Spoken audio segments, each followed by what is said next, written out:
Hej, jeg hedder Anders Stræby. Jeg er terapeut og doktor i eksistentiel psykoterapi, og jeg vil prøve at give dig et indblik i, hvordan man kan afgøre, om man muligvis befinder sig i en livskrise. Ordet livskrise, det indebærer, at den her krise ikke bare er et problem, man kan løse. Det er livet, der er kommet i krise.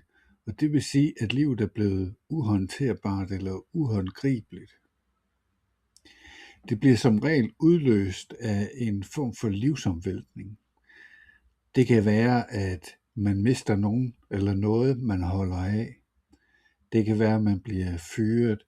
Det kan være, at man bliver skilt. Det kan også være, at nogen, man kender eller holder af, dør for en. Det afgørende er, at den her livsomstændighed eller livsomvæltning ligesom får det hele til at vakle og ryste under en. Og det er sådan, en livskrise opleves som en rystelse af livet. Og det er først og fremmest kendetegn ved, at det føles overvældende. Man bliver simpelthen overvældet i en periode, og det kan være meget, meget ubehageligt og påvirke hele ens hverdag. De symptomer, man kan have, det kan være uro, søvnbesvær, koncentrationsbesvær, nedtrykthed, tristhed, fortvivlelse, kropslige spændinger eller bare kropslig uro. For at finde ud af, om man rent faktisk befinder sig i en livskrise, så kan man prøve at stille sig selv de her 3 spørgsmål. Det første, det er, om man er blevet ramt af noget, som har rystet en eller fået en til at miste fodfæstet. Det er det afgørende kriterium, det er, om der ligesom har været en livsomvæltning eller en livsbegivenhed, som har fået det hele til at vakle under en. Det næste, det er, om man bliver påvirket af den her rystelse i en sådan grad, at det ikke bare lige er et problem, man kan løse eller komme videre med. Og det er afgørende, at en livskrise er ikke et problem, man kan fikse ved hjælp af redskaber eller en eller anden enkelt problemløsningsmodel. Det er hele ens liv, der er blevet rystet, er blevet uhåndgribeligt og uhåndterbart i en periode.